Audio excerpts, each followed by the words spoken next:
नई दिल्ली विधानसभा का इनका ऑपरेशन लोटस 15 दिसंबर से चालू हुआ है। 15 दिसंबर से आज तक यानी कि 15 दिन में इन्होंने लगभग 5000 एप्लीकेशन डिलीशन की डाली है। 5000 वोटर्स डिलीट करने की एप्लीकेशन 15 दिन में डाली है। दिल्ली विधानसभा के चुनावों की तारीखों का ऐलान हो चुका है और ऐलान इस बात का भी हो चुका है कि महाराष्ट्र और हरियाणा में जिस तरीके से खेला किया गया था वही खेला दिल्ली विधानसभा में भी खेला जा सकता है। आज इस वीडियो में हम आपको बताने जा रहे हैं कि सिर्फ और सिर्फ हवाबाजी नहीं है, बहुत बड़े और गंभीर आरोप चुनाव आयोग पर लगे और चुनाव आयोग ने 1 घंटे तक सफाई दी। लेकिन सफाई में चुनाव आयोग ने जो कुछ भी कहा, इलेक्शन कमीशन की तरफ से जो कुछ भी कहा, वो सिर्फ और सिर्फ हवाबाजी रही। मतलब आप सोच कर देखिए कि आम आदमी पार्टी जिस तरीके से बड़े और गंभीर आरोप इलेक्शन कमीशन पर लगा रही है, सिर्फ आरोप ही नहीं लगा रही है, वो प्रूफ के साथ ये बात कह रही है कि खेला सिर्फ ईवीएम के साथ ही नहीं खेला जाता है, खेला किसी भी तरीके से चुनाव को प्रभावित करने के लिए खेला जा सकता है और इस बार खेला दिल्ली विधानसभा में खेला जाएगा। और इस आधार पर कहा जा रहा है कि सिर्फ और सिर्फ ईवीएम के साथ धांधली करके बीजेपी नहीं जीत जाती है। बीजेपी और भी कई हथकंडे अपनाती है और उसी हथकंडे के सहारे बीजेपी जीतती है। ना तो बीजेपी का जन समर्थन जनता के बीच में उतना है जितना उसे वोट मिलता है, और तो और ये भी कहा जा रहा है कि चुनाव आयुक्त जो है वो रिटायर होने वाले हैं। तो इलेक्शन कमीशन के सबसे बड़े वाले अधिकारी रिटायर होने से पहले सबसे बड़ा वाला तोहफा जो है वो मोदी जी को गिफ्ट देने वाले हैं। ये जो तोहफा होगा वो बीजेपी के लिए खासम खास होगा, क्योंकि आपको जानकर हैरानी होगी कि दिल्ली विधानसभा चुनाव में बीजेपी जितने भी दांव पेच लगाती है बार बार हार ही जाती है। अब आपको याद होगा 2014 में जब मोदी जी को विष्णु का अवतार बताया जा रहा था, तब भी एकमात्र नेता केजरीवाल था जिसने मोदी को उनकी हैसियत दिखाकर कहा कि कोई नेता भगवान नहीं होता। नेता भगवान तब बनता है जब जनता उस पर विश्वास करती है। आपकी भगवानगिरी है वो जो देश भर में चल सकती है लेकिन दिल्ली में नहीं चलेगी। ये आंखों में आंखें डालकर कॉन्फिडेंस के साथ बीजेपी को तगड़ा जवाब देने का काम जो है वो केजरीवाल करते हैं। ऐसे भी कहा जाता है कि केजरीवाल बड़े पढ़े लिखे हैं भाई, इंजीनियरिंग से उन्होंने पढ़ाई की है, एक अच्छे इंजीनियर रहे और बहुत सारी चीजें उनको लेकर कही जाती है कि पढ़ा लिखा नेता है। भले वो सादे कपड़ों में हैं लेकिन उनकी सूझबूझ बहुत तगड़ी है और उसी सूझबूझ के सहज पर यह कहा जाता है कि दिल्ली का किला बीजेपी अब तक ढहा नहीं पाई है। 70 सीटों में से 62 सीटें आम आदमी पार्टी को पिछले वाले दिल्ली विधानसभा चुनाव में मिली थी। तो साम दाम दंड भेद सब कुछ अपनाने के बाद भी दिल्ली का किला भेद नहीं पा रही थी बीजेपी। इसलिए बीजेपी ने कुछ नए नए तरीके, कुछ नए नए पैटर्न जो है वो अपनाए हैं और ये पैटर्न जो है वो दिल्ली का विधानसभा बीजेपी के झोली में डाल सकता है। दिल्ली के विधानसभा की बहुत सारी सीटें जो है वो बीजेपी को मिल सकती हैं। इतना ही नहीं, 70 में से 62 सीटें आम आदमी पार्टी को नहीं मिली थी। आप ये भी जानिए कि वोट प्रतिशत में भी खासा असर था और ये असर इस बात की गवाही दे रहा था कि बीजेपी की वो वाली पैठ नहीं बन पा रही है दिल्ली में। क्यों नहीं बन पा रही है? क्योंकि बीजेपी हवाबाजी करती है और आम आदमी पार्टी काम करती है, ऐसा आम आदमी पार्टी का कहना है। बाकी किन आधारों पर यह कहा जा रहा है कि बीजेपी खेला कर रही है? खेला इस आधार पर कर रही है क्योंकि 29 दिसंबर को एक प्रेस कॉन्फ्रेंस की गई। 29 दिसंबर को बहुत बड़े गंभीर आरोप आम आदमी पार्टी की तरफ से लगाए गए और कहा गया कि नई दिल्ली विधानसभा सीट पर कम से कम 5000 से अधिक वोटर्स के नाम जो है वो काट दिए गए हैं। और ये सिर्फ कागजी बात नहीं थी, ये सिर्फ बोलने की बात नहीं थी, नाम के साथ, प्रूफ के साथ आम आदमी पार्टी इस बात का दावा कर रही थी। और तो और नाम काटे गए लोगों को बुलाया भी, सामने बैठाया भी और कहा कि इन्हें रोहिंग्या बताकर इनका नाम काटा जा रहा है, इन्हें कहा जा रहा है कि ये दिल्ली रहते ही नहीं है। और ऐसा सिर्फ केजरीवाल की तरफ से नहीं किया गया, ऐसा सिर्फ संजय की तरफ से नहीं किया गया। आतिशी मुख्यमंत्री हैं, उन्होंने भी प्रेस कॉन्फ्रेंस कर आम आदमी पार्टी की तरफ से बहुत सारी चीजें जो है वो सामने रखी हैं। इतना ही नहीं, ऐसे ऐसे प्रूफ आपको इस वीडियो में देने वाली हूं जिस आधार पर यह कहा जा रहा है कि आम आदमी पार्टी ने प्रूफ के आधार पर बीजेपी ने जो झूठ का किला आम आदमी पार्टी को हराने के लिए जो झूठ का किला तैयार कर रही थी, उस सभी किले को ढहाने के लिए भी जो है वो तैयारी की है। अब ये तैयारी इतनी पुख्ता है कि आतिशी एक प्रेस कॉन्फ्रेंस करती हैं। उस प्रेस कॉन्फ्रेंस में ये बताती हैं कि बहुत सारे लोगों के नाम जो है वो काटे गए। इसका जवाब भी चुनाव आयोग ने दिया है। जवाब चुनाव आयोग क्या दिया ये आपको बताएंगे, लेकिन सबसे पहले मैं चाहती हूं कि आतिशी ने जो प्रेस कॉन्फ्रेंस की उसमें क्या बड़े और गंभीर आरोप लगाए हैं वो भी सुनिए। और एक चीज और है जो पच नहीं रही है, जिस आधार पर यह कहा जा रहा है कि बीजेपी खेला कर रही है, चौतरफा खेला कर रही है। अगर आप वोटर डिलीशन का आंकड़ा देखने जाइए तो 29 अक्टूबर और 2 जनवरी के बीच में 6167 वोटर डिलीट करने की एप्लीकेशन आई, और एक दिन में कभी 500 एप्लीकेशन, कभी 600 एप्लीकेशन, कभी 1000 एप्लीकेशन। 19 दिसंबर को, सिर्फ 19 दिसंबर को 1527 एप्लीकेशन आई, 21 दिसंबर को 700 एप्लीकेशन आई, 24 दिसंबर को 518 एप्लीकेशन आई, 25 दिसंबर को 675 एप्लीकेशन आई। तो जब समरी रिवीजन हो रहा था, जब इलेक्शन कमीशन के बूथ लेवल के अफसर गली गली मोहल्ले मोहल्ले जा रहे थे, तब ये लोग क्यों नहीं वहां से शिफ्ट हुए दिखे? तो ये साफ है कि गलत तरीके से वोट काटने की साजिश हो रही है। और इसका आंकड़ा देखिए, 6167 जो वोट हैं, ये नई दिल्ली विधानसभा के कुल 5.77% वोट हैं। यानी 10% वोट को जोड़ना, 5.5% वोट को काटना, इतने में पूरे इलेक्शन में हेर फेर करने की साजिश। तो आतिशी ने प्रेस कॉन्फ्रेंस की और कहा कि 4283 वोट जो है वो काटने के लिए सिर्फ और सिर्फ 84 लोगों ने जो है वो एप्लीकेशन दिया था।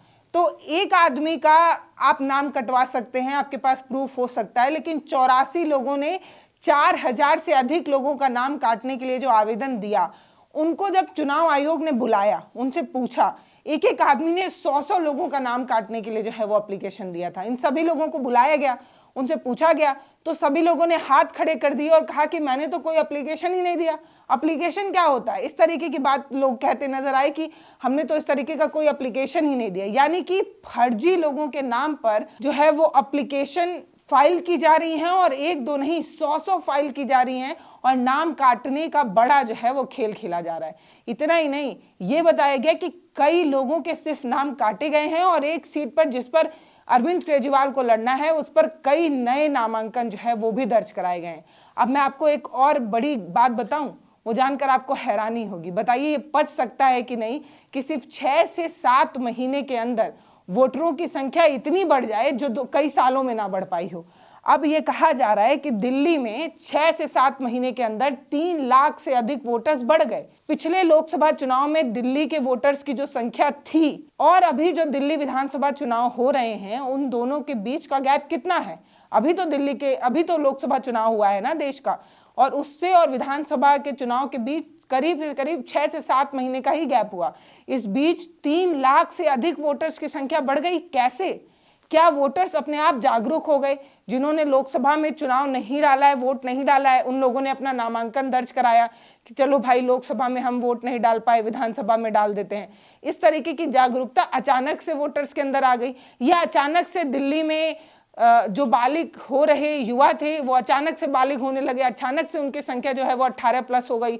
जो कईयों सालों से 18 नहीं हो पा रही थी, अचानक से 18 हो गई कि उनकी संख्या जो है वो वोटर लिस्ट में आ गई।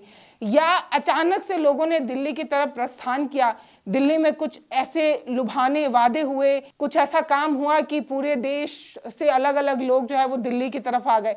आखिर दिल्ली में 6 से 7 महीने के अंदर 3,10,000 से अधिक वोटर्स की संख्या कैसे बढ़ गई? ये बड़े सवाल हैं। क्या ये पच सकता है 6 महीने के अंदर 3 लाख से अधिक वोटर्स बढ़ जाए? इसी आधार पर यह कहा जा रहा है कि दिल्ली में बहुत से फेक आईडीज के भी जो है वो नॉमिनेशन में नाम दर्ज कराए जा रहे हैं, फेक वोटर्स तैयार किए जा रहे हैं, और खास तौर पर उन सीटों पर तैयार किए जा रहे हैं जहां पर आम आदमी पार्टी का दबदबा है, ताकि जो वोट प्रतिशत है उसको प्रभावित किया जा सके और दिल्ली विधानसभा चुनाव को मैनिपुलेट किया जा सके। तर्क के साथ, पॉइंट के साथ आपको बताने जा रही हूं। 2020 में जब दिल्ली की विधानसभा पर चुनाव हुआ था, तब वोटर्स की संख्या 1,47 लाख थी। लोकसभा चुनाव में जब वोट हुआ था तब दिल्ली की पॉपुलेशन जो थी वो 1,52 लाख थी। इसके अलावा जो अभी विधानसभा चुनाव होने जा रहे हैं उनमें जो वोटर्स की संख्या है वो 1,55 लाख हो गई। जो पिछले 7 महीने पहले 52 थी, उसकी संख्या 55 हो गई है। ये 3 लाख का जो बड़ा डिफरेंस देखने को मिला, यही गले से उतर नहीं रहा कि इतना जल्दी पॉपुलेशन कैसे बढ़ गया। और पॉपुलेशन ये जो बढ़ा है, इसको लेकर आम आदमी पार्टी बड़े सवाल उठा रही है। इसमें पुरुषों की जो संख्या है वो 83,49,645 है। महिलाओं की जो संख्या है वो 71,73,952 है। जो थर्ड जेंडर है उनकी संख्या 1,261 है। तो ये जो है वो दिल्ली में लोगों के वोटों की जो है वो संख्या है। और इस आधार पर यह कहा जा रहा है कि 3,10,000 वोटर्स की संख्या 6 से 7 महीने में कैसे बढ़ सकती है। इसके अलावा बड़ा सवाल जो आम आदमी पार्टी की तरफ से उठाया गया वो ये उठाया गया कि 6,000 से अधिक वोट काटने के लिए सिर्फ और सिर्फ 84 लोग जो है वो एप्लीकेशन करते हैं। और उन लोगों का नाम जब बुलाकर उनसे पूछा जाता है तो वो लोग कहते हैं कि हमने तो ऐसा कोई एप्लीकेशन दिया ही नहीं। और ये सारे एप्लीकेशन जो हैं, जो नाम काटने के एप्लीकेशन, जो अर्जी है, वो 29 अक्टूबर से 2 जनवरी के बीच दी गई। यानी कि अभी कुछ दिन पहले तक जो है वो वोटर्स को काटने का जो है वो एप्लीकेशन दिया जाता रहा। इस प्रेस कॉन्फ्रेंस में आतिशी ने और भी बड़े गंभीर आरोप लगाते हुए बताया कि जिस सीट से केजरीवाल को लड़ना है, नई दिल्ली विधानसभा सीट पर, उसमें 10,000 से अधिक नए वोटर्स जो है वो जोड़े गए हैं और 6,000 से अधिक वोटर्स जो है वो काटे गए हैं। ये जो वोटर्स काटे गए हैं वो आम आदमी पार्टी के सपोर्टर्स थे और इन्हें काटने का मतलब ही यही था क्योंकि ये वोट जो है वो आम आदमी पार्टी को देते। और आप सोच कर देखिए, इस सीट पर 1 लाख वोटर्स की संख्या है। तो ऐसे परसेंटेज के आधार पर निकाल कर देखा जाए तो 1 लाख पर अगर, मतलब जैसे ये बता रही हैं आतिशी कि 6,000 वोटर काटे गए, तो इस आधार पर ये माना जा रहा है कि 5 से 6% वोट जो है वो कट ही गए। तो इससे जो ह्यूज डिफरेंस आम आदमी पार्टी और बीजेपी के बीच आता था वोट प्रतिशत का, वो कम किया जा सकता है। जीत मिलेगी नहीं मिलेगी अलग बात है, लेकिन ये जो डिफरेंस होता था, जिस आधार पर यह कहा जाता था कि आम आदमी पार्टी ने इतनी मजबूत जड़ जो है वो दिल्ली में जमा ली है, उसे बीजेपी भेद नहीं पा रही है। हालांकि लोकसभा में काफी अच्छा बीजेपी ने किया था और आम आदमी पार्टी एक भी सीट नहीं जीत पाई थी लोकसभा चुनाव में, लेकिन लोकसभा चुनाव में वोट डालने का पैटर्न और मुद्दा अलग होता है और विधानसभा के मुद्दे अलग होते हैं। जब हम देश की बात करते हैं तो हम मजबूत नेतृत्व की बात करते हैं, लेकिन जब हम विधानसभा की बात करते हैं तो हम अपने मुद्दे की बात करते हैं, अपने विधानसभा क्षेत्र की बात करते हैं। इसके नीचे जब आप आते हैं, जब आप नगर निगम का वोट डालते हैं तो आप अपने क्षेत्र की बात, आप अपने मोहल्ले की बात करते हैं। तो इसीलिए हर चुनाव में मुद्दे अलग अलग होते हैं। इसलिए कहा जा रहा है कि लोकसभा चुनाव में बीजेपी ने बेहतर किया, इसका मतलब ये कतई नहीं है कि लोकसभा का जो रिजल्ट है वो विधानसभा में भी देखने को मिलेगा। तो ये बड़े बड़े आरोप जो है वो लगाए गए और ये कहा जा रहा है कि 18 फरवरी को राजीव जो है मुख्य चुनाव आयुक्त, वो रिटायर होने वाले हैं। तो उनके रिटायर होने से पहले वो कुछ बहुत बड़ा तोहफा जो है वो मोदी जी को गिफ्ट कर सकते हैं और वो तोहफा जो है वो दिल्ली की विधानसभा चुनाव से जुड़ा तो नहीं है। इस तरीके के बड़े आशंका जो है वो लगाए जा रहे हैं और ये कहा जा रहा है कि दिल्ली विधानसभा में जो धांधली बीजेपी करने की कोशिश कर रही है, उस सभी धांधली को एक से एक करके परतों बाई परतों पर आम आदमी पार्टी उसे खोल रही है। उन सभी परतों पर जो है वो परतों का खुलासा कर रही है। 1-2 वीडियोस भी आपके साथ साझा करना है, ये वीडियो देखिए। एक और आपको आंकड़ा बताती हूं, जो वोटर डिलीशन की एप्लीकेशन आई, ये 6,167 एप्लीकेशन, इसमें से 4,283 4,283 एप्लीकेशन मात्र 84 लोगों ने डाली। यानी 84 लोगों ने 4,000 से ज्यादा लोगों की वोट काटने की एप्लीकेशन डाली। अब कौन है ये लोग जो इतने सारे लोगों के वोट कटवा रहे हैं? जिन लोगों का वोट कट गया है या जो लोग शिफ्ट हो गए हैं, मृत्यु हो गई है, इलेक्शन कमीशन के लोग नहीं ढूंढ पाए, डोर टू डोर सर्वे में नहीं ढूंढ पाए। बूथ लेवल ऑफिसर जो 10 साल से ये काम कर रहा है, वो नहीं ढूंढ पाया कि ये शिफ्ट हो गए, इनकी मृत्यु हो गई, ये वहां पे नहीं रहते हैं। पर इन 84 लोगों ने, 84 लोगों ने, ऐसे हजारों लोग ढूंढ लिए वोट काटने के लिए।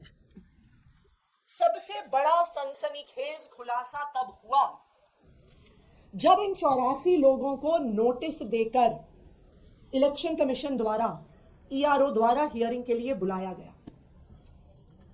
और ये सनसनीखेज खुलासा, इस स्कैम का एक्सपोजे ये है कि जब इन ऑब्जेक्टर्स को बुलाया गया तो जो सारे ऑब्जेक्टर्स हियरिंग के लिए आए उन्होंने हाथ खड़े कर दिए कि हमने कोई एप्लीकेशन नहीं फाइल करी। मैं आपको कुछ उदाहरण देती हूं। तरुण कुमार चौटाला जो एनडीएमसी क्वार्टर्स खान मार्केट में रहते हैं, जिनके नाम से 106 डिलीशन की एप्लीकेशंस आई हुई थी। जब तरुण कुमार चौटाला जी 2 जनवरी को हियरिंग के लिए आए तो उन्होंने कहा कि मैंने डिलीशन की एक भी एप्लीकेशन फाइल नहीं करी। उषा देवी जो गोल मार्केट में रहने वाली हैं, उषा देवी जी के नाम से 52 डिलीशन की एप्लीकेशंस आई हैं। जब उषा देवी जी 2 जनवरी को हियरिंग के लिए आई तो उन्होंने कहा मैंने एक भी एप्लीकेशन फाइल नहीं करी है। तीसरा उदाहरण श्री राजकुमार, जिनके नाम से 82 डिलीशन की एप्लीकेशंस भरी गई थी, जो टी हट्स लक्ष्मीबाई नगर के निवासी हैं। जब 4 जनवरी को वो इलेक्शन ऑफिसर्स के सामने हियरिंग के लिए पेश हुए तो उन्होंने कहा 82 तो छोड़िए, मैंने एक भी एप्लीकेशन फाइल नहीं किया है। इसका क्या मतलब है? इसका मतलब है कि एक बहुत बड़े स्तर पर वोटर लिस्ट को मैनिपुलेट करने का नई दिल्ली विधानसभा में स्कैम चल रहा है, घोटाला चल रहा है। फ्रॉड आइडेंटिटीज को यूज किया जा रहा है। ऑनलाइन वोटर लिस्ट से लोगों के एपिक कार्ड्स, उनके वोटर आईडी नंबर, उनके पते, उनके फोन नंबर लेकर झूठी एप्लीकेशंस डाली जा रही हैं और नई दिल्ली विधानसभा में चुनाव को हेर फेर करने की साजिश हो रही है। तो ये सारे बड़े गंभीर आरोप आम आदमी पार्टी की तरफ से लगाए गए। इन सभी गंभीर आरोपों का जवाब चुनाव आयोग की तरफ से दिया भी गया। इलेक्शन कमीशन ने करीब 1.5 घंटे की प्रेस कॉन्फ्रेंस की, लेकिन सबसे बड़ी बात यह थी कि सिर्फ और सिर्फ 10 मिनट ही दिल्ली विधानसभा चुनाव पर बोले। बाकी के पूरे समय जो है वो सफाई देते रह गए। तो इतनी सफाई देने की मजबूरी क्यों आ रही है? इतनी सफाई इलेक्शन कमीशन को क्यों देनी पड़ रही है? 40 मिनट तक तो सिर्फ और सिर्फ ईवीएम और जो उन पर आरोप लगे हैं उस पर ही सफाई देते जो है वो चुनाव आयुक्त नजर आए। उन्होंने शायराना अंदाज में बहुत बड़ी बड़ी बातें कही और ये कहा कि सवाल उठेंगे तो सवाल का जवाब तो देना ही होगा, हम वो जिंदा कौमें हैं जो सवाल का जवाब देते रहेंगे, भले हम पर कितने भी सवाल उठते रहे। इस तरीके से शायरी वाले अंदाज में वो एकदम कवि नजर आ रहे थे, शायर नजर आ रहे थे। लेकिन तब भी एक जनता जो है वो चुनाव आयोग से ये उम्मीद करती है कि जो चुनाव का पैटर्न हो, जो तरीका हो, वो सबके लिए समान हो, उसमें किसी को फेवर करने वाली चीज ना हो। लेकिन लगातार जिस तरीके से चुनाव की प्रक्रिया पर सवाल उठे रहते हैं, कभी ईवीएम पर सवाल होते हैं, कभी चुनाव कराने के पैटर्न पर सवाल होते हैं, कभी किसी को सपोर्ट करने के को लेकर सवाल होते हैं, ये सभी सवाल लोकतंत्र के लिए बिल्कुल भी अच्छा नहीं है। क्योंकि चुनाव की प्रक्रिया जितनी पारदर्शी, जितना जनहित से जुड़ी हो, उतना ही बेहतर होता है एक वोटर्स के लिए। बाकी आप मुझे ये बताइएगा कि आप इस सभी आरोपों को कैसे देखते हैं? कि आम आदमी पार्टी को नुकसान पहुंचाने के लिए बीजेपी कुछ बहुत बड़ा खेला कर रही है? ईवीएम वाले खेल पर सबकी नजर है, इसलिए कोई नए तरीके से अरविंद केजरीवाल का ये जो किला है दिल्ली का, उसे ढहाने के लिए बीजेपी नए नए प्रयास कर रही है। इस पर आपकी अपनी क्या राय है वो आप हमें कमेंट सेक्शन में लिखकर जरूर बताइएगा। नमस्ते, मैं पल्लवी हूँ, आप भारत एक नई सोच देख रहे हैं। वीडियो कैसा लगा है वो भी कमेंट सेक्शन में लिखकर जरूर बताइएगा। वीडियोस को शेयर करिए, हमारा मनोबल बढ़ाते रहिए। बहुत धन्यवाद।